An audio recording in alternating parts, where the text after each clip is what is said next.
Moi, je me prénomme Maud Bonouvrier, j'ai 44 ans. J'ai une passion viscérale pour tout ce qui est autour de l'entrepreneuriat. J'ai eu donc 4 sociétés dans le secteur de la mode, dont une de 70 millions d'euros, où je dessinais, je fabriquais et je distribuais ma propre marque. Donc, j'ai vite été amenée à avoir une vision claire, à connaître clairement mes objectifs pour obtenir un plan d'action et surtout du résultat. Donc, en gros, en résumé, ne pas subir et décider. Aujourd'hui, j'ai 2 secteurs d'activité. Donc, j'ai toujours un pied dans la mode et ça me permet aussi de crédibiliser ma seconde activité, de prouver en fait et de montrer au quotidien que on peut avoir une société qui soit rentable, commerciale et qui fonctionne sans nous. Oui, oui, sans nous. Moi, je suis là vraiment pour challenger mon entreprise et la développer. Ensuite, je mets des stratégies en place autour, ce qui me permet d'être dans ma grande passion que j'ai découvert au terrain tout simplement parce qu'avoir 4 entreprises, finalement, on ne fait pas d'école de dirigeants, on apprend sur le tas, on est bon technicien de notre métier en général et puis on fait avec les qualités et les défauts. Donc en gros, souvent, on se retrouve le salarié de sa propre société et on ne travaille pas, donc on travaille dans son entreprise et non sur son entreprise, ce qui est quand même problématique pour un entrepreneur pour sa gestion de vie perso et pro. Donc aujourd'hui, mon rôle est d'amener et d'accompagner les dirigeants et les cadres dirigeants à aller plus vite, plus haut et surtout mieux avec une méthode construite. Donc, si je devais te donner un exemple, aujourd'hui, je coach une avocate depuis près de 2 ans. Elle avait une associée, donc on a sorti une associée correctement et on lui a permis, si tu veux, de remettre à niveau toute son entreprise avec la méthode et qu'elle puisse aussi avoir du temps personnel pour elle. D'abord, avoir une cible claire et bien déterminée, savoir à qui tu t'adresses. Et une cible surtout qui a un besoin. C'est-à-dire qu'on ne vend pas à quelqu'un qui n'a pas le besoin de ton produit. Il faut que cette personne elle soit clairement bien définie par rapport à ton produit et qu'elle ait le besoin en fait de l'obtenir. Donc ça, c'est la première chose. La deuxième chose, c'est bien savoir la communiquer, parce qu'on n'a pas la communication ultime spontanément. Donc c'est savoir aussi avoir un marketing et une communication qui soit adaptée à la cible que tu as en face de toi. Le troisième point, ça va être se différencier. Pourquoi je commanderais chez toi plutôt que quelqu'un d'autre? Donc, je prends souvent un exemple qui est assez commun, c'est de se dire, il y a des boulangeries qui fonctionnent et d'autres pas. C'est parce qu'elles ont une différenciation de produits, de qualité, voilà, tout ce qu'elles ont mis autour, si tu veux, nous donne envie en fait d'aller plus dans cette boulangerie qu'un autre produit. Enfin, savoir s'entourer, le réseau, donc bouge ta boîte, savoir compléter en fait tes qualités et ta capacité à te développer avec d'autres compétences où tu vas pouvoir justement acquérir plus rapidement et pouvoir même parfois copier une stratégie qui a été efficace et savoir gérer son temps et sa rentabilité. Alors j'entends par rentabilité vie personnelle et vie professionnelle, hein, c'est pas forcément l'argent, mais si tu veux, le temps c'est quelque chose que tu ne peux pas acheter, d'accord? Donc les journées filent et il faut absolument que tu saches au quotidien gérer tes devis personnels et professionnels parce qu'elles sont très complémentaires et les utiliser correctement. Si je devais te donner un exemple également, vous pourrez regarder sur mon site maudebonouvrier.fr, il y a 4 points de différenciation chez moi. Un des points, c'est mon réseau, ma capacité à donner justement des outils autour de moi à mes clients. Tu as également toute la partie résultat. Moi, j'ai besoin d'avoir un résultat, une crédibilité dans ce que je fais, donc vraiment, je t'accompagne à le faire. Et tu vois, ce sont des points très différenciants par rapport à d'autres accompagnateurs de dirigeants. Si je peux rajouter un essentiel pour moi avec toute cette conjoncture et tout ce qui se passe, c'est que c'est vrai que ça nous demande d'être constamment sur le qui-vive et à se remettre en question.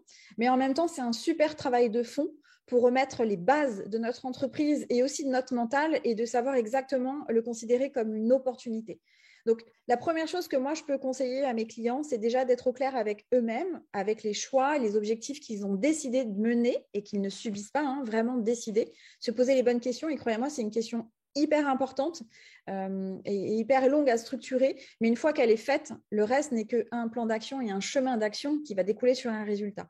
Mais vraiment, se poser la question de comment vous souhaitez faire les choses, pourquoi vous souhaitez les faire, avec quelle énergie vous voulez donner, où vous voulez arriver. Je vous assure que ça change complètement toute la donne parce que vous y mettez de l'émotion et forcément, ça a du sens. Donc voilà, pas se limiter à ce qu'on entend, pas se limiter à toutes nos croyances limitantes, mais essayer justement de le voir sous un angle différent et se donner les moyens d'être heureux et équilibré, quel que soit le niveau que vous choisissez dans vos deux vies, donc votre vie personnelle et votre vie professionnelle, qui sont pour moi imbriqués pour un dirigeant.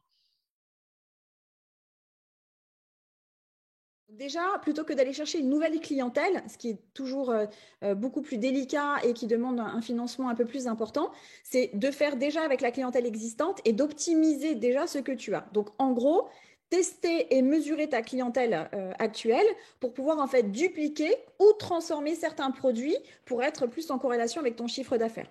Je dis aussi souvent que la plus belle des femmes, si elle veut se marier, qu'elle est dans un appartement et qu'elle ne sort pas, on ne la verra pas.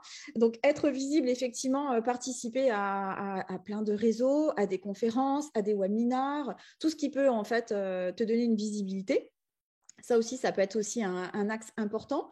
Et puis, la première chose que je voudrais dire, c'est qu'un produit qui est efficace, qui est sur le marché, qui est différenciant, se vend très bien. Donc, en général, c'est une problématique qu'on n'a pas quand on a travaillé vraiment le fond du produit. Le premier que je peux donner aux dirigeantes, ça va être petit éloge de la responsabilité. J'adore ce bouquin parce que si tu veux, il est assez simple à lire, il est assez terre à terre et en même temps, il te montre que c'est toi qui décides et ta capacité justement à avoir la responsabilité de tes actions. Donc, il est top, top, top. Un autre, parce que j'en ai pas mal, le why, pourquoi, le pourquoi du comment. En fait, ce bouquin, c'est aussi pour moi une des clés de la réussite pour l'entrepreneuriat. Et un petit dernier, mais bon, j'en ai plein, mais on va s'arrêter là, c'est les 5 accords Toltec, qui sont une façon de penser assez évidente et assez simple à mettre en place au quotidien et qui te redresse tout de suite dans la bonne direction. C'est Bojangles. Pourquoi ? Parce que Bojangles, pour moi, c'est tout simplement ta capacité à rêver. Et je pense que le rêve est une clé de la réussite pour pouvoir justement réaliser tes idées les plus folles. Et ça passe par là. Donc, j'ai trouvé ce film magnifique. C'est une très, très belle histoire. Et voilà, c'est un livre déjà à recommander et aussi un film à recommander. Je suis fan de podcast. Je vais prendre le dernier que j'ai posté sur mon LinkedIn, qui est fait par Annan Benchek, une avocate en toute la partie droit des sociétés. Et en fait, ça explique clairement l'association. Et moi, je pense que d'avoir des associés, c'est vraiment chouette parce qu'encore une fois, tu multiplies ta capacité. Hein, c'est comme les réseaux d'entrepreneurs. Tu multiplies ta capacité à grandir plus vite, avec plus de compétences. Et elle a fait un podcast sur comment s'associer, pourquoi s'associer et la méthode en fait qu'il y a autour et ne pas laisser souvent l'humain prendre le pas sur une association. Donc voilà, ce podcast que j'ai mis, je crois, hier en ligne est très intéressant. Je dirais Anne-Sophie. Anne-Sophie Roux de la société Noir Ivoire, parce que c'est une personne qui écoute l'âme du dirigeant et de cela, elle en ressort, si tu veux, elle révèle l'entreprise d'un point de vue marketing. Et je pense que c'est un sujet vraiment actuel. C'est comment tu fais pour justement marketer, digitaliser, construire une histoire, un storytelling autour d'une entreprise et de son leader et de son meneur. Donc, je dirais Anne-Sophie Roux, Noir Ivoire.